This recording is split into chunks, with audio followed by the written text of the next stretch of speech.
if he was a dictator, Right. then, he would do various things like grant full ordination to nuns and things. But he's not a dictator. He's not a pope.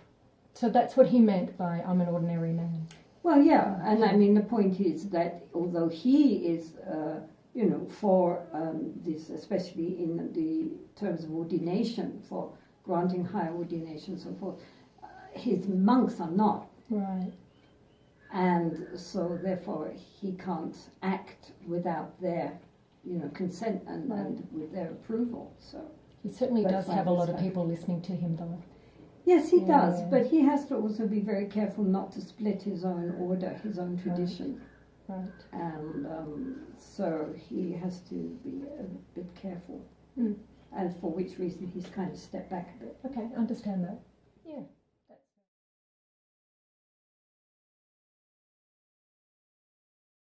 Yeah. Well, I'm going to pose 3 questions to you, and I'm interested to hear what you have to say. What is the role of feminine energy? Because we have masculine and we have feminine, and I guess there's a purpose for that. Well, I mean, as we all know, the main problem is not either masculine energy or feminine energy, but the fact that there is an imbalance, that the world mostly only has to deal with male energy, which is running everything, and whose voice is heard, whereas the feminine energy is very muted, and in fact up until recently didn't have any voice at all. And so therefore there is an imbalance which we see throughout the planet. Yes.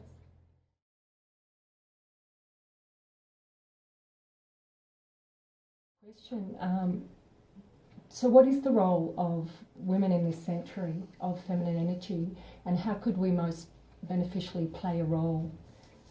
Well, I think that first of all we have to recognize that we do have a contribution to make.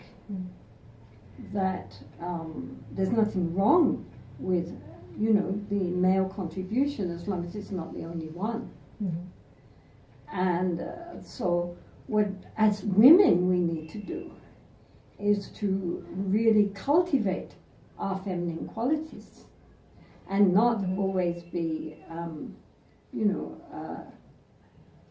imitating the males. Correct. I agree with you wholeheartedly. Because this is the problem. Yes, there are women in power positions, but they usually got there by being more aggressively male than the men. And that doesn't help. So what we need is to rediscover our feminine strengths. Women are not weak. Not by any means. But they manifest their strength in a different manner, and that has to be respected, not only by men, but by other women. Because to my mind, the real problem is not so much the men as women and their attitude towards other women, and their idealization of the male, so that, they are always, in a way, handing everything over to the man and putting down the women. They allow, as we can see recently, they allow men to get away with anything which they would absolutely object to in another female. And so if we don't hold hands and support each other, then how are we ever going to, really have a say in what's happening in our society and in the world? Yes. We have to support each other, appreciate each other, respect each other.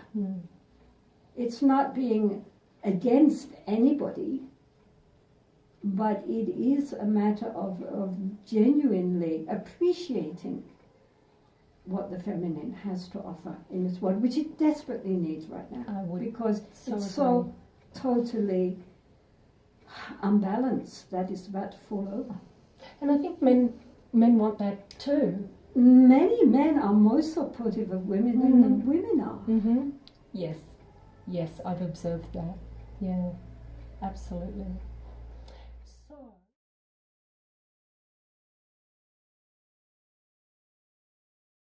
So why do women generally experience more worry and anxiety, particularly in the cities that I've been to, and here in India, which I keep coming back to. Women seem to stress and fuss over detail, and men seem to be able to just shrug it off. Well, probably because since they were small children, on the one hand, they were told, the message given them was their inferior position, and that they had no power, and that they were weak, and that they were over-emotional, and that they did have all these problems. Mm-hmm. And at the same time, they have been given so much responsibility for keeping families together, for taking care of things, for keeping things going on a smooth path, which the boys don't have to do. Mm-hmm.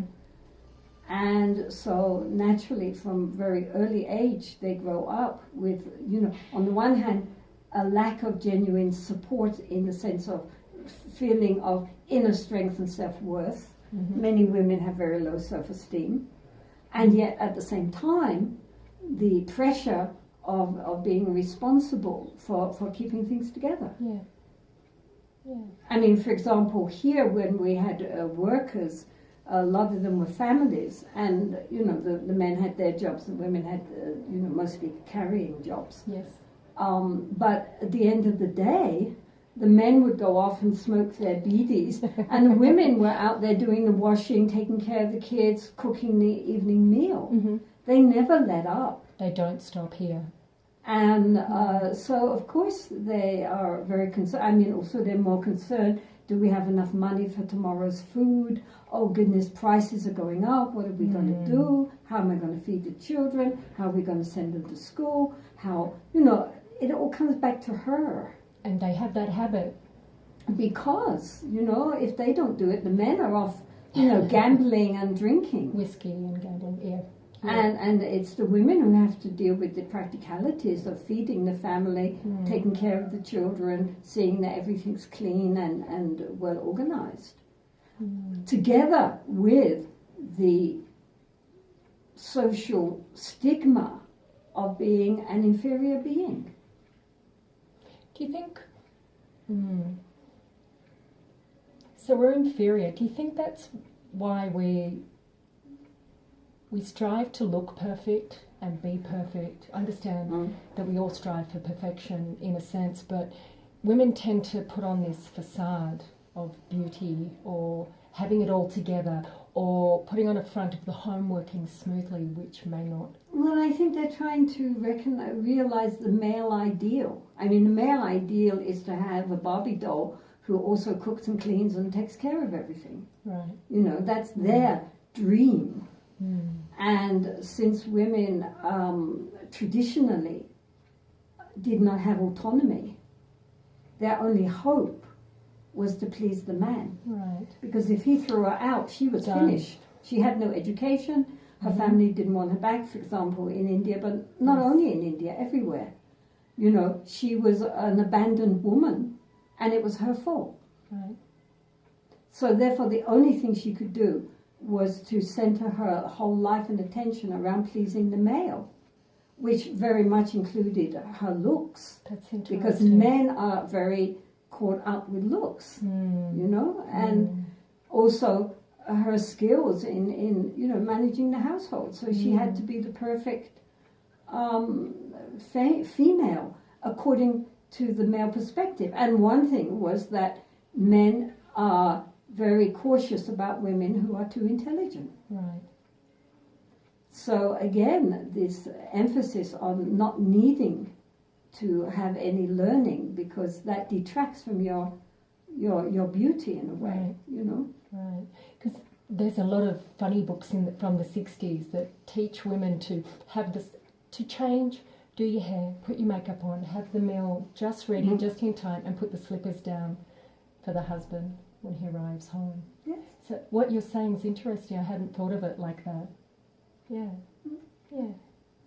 Wow. So we've got a lot of conditioning to break. Our disempowerment, yeah. I mean, that it all depends on our looks and on our ability to please, not on who we are. Who we are authentically. Yeah. And this is why it's so interesting that when many, many women, more than men, when they get to like into their 50s, when the children are grown up, left home, they start to reinvent themselves. Yes.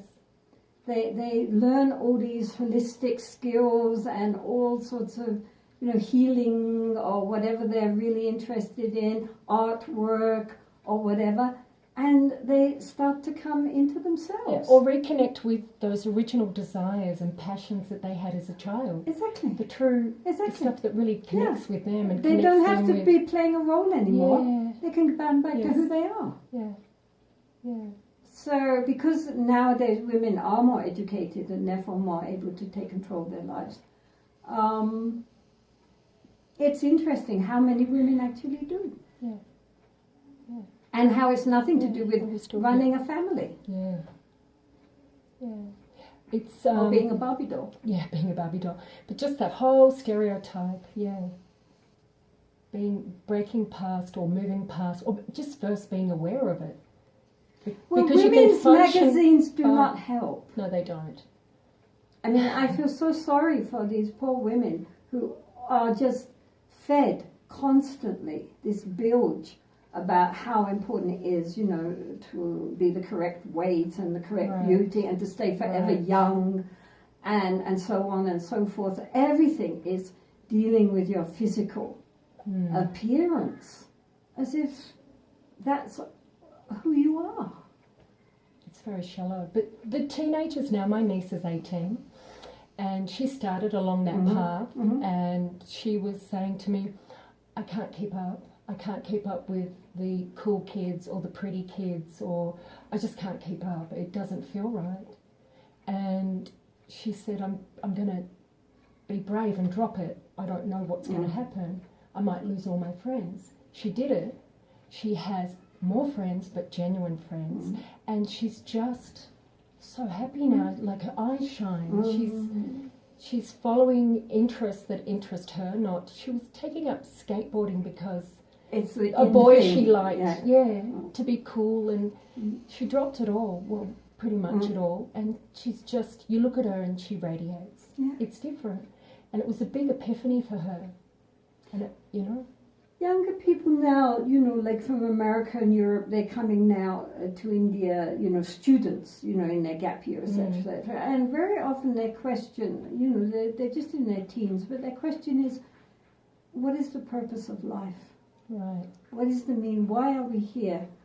And this is incredible, whereas teenagers, that they're already asking themselves, what's the purpose? Because they can see that merely getting big houses and more cars and so forth is not the answer. So what is the answer? Where should they look? Yeah. Which is so important. And also young people, of course, are much more concerned now with the environment and ecology and things like this seriously, because they see it as their future, this is their planet. Yeah. I like talking to you. Good. It's easy. I hope so. It's a pleasure. Thank you for your time. I know it means a lot to me, and thank you for well, good luck with what you're doing. I hope it all goes really well and has a very large outreach. Thank you. Because this is the message we all need to hear. Well, it's not just me. I'm connecting with whoever I can that has the similar message, so that it does have a wider reach. And it's a better platform, a stronger platform. Yeah, thank you for talking to camera for me. Okay. Lovely, thank you.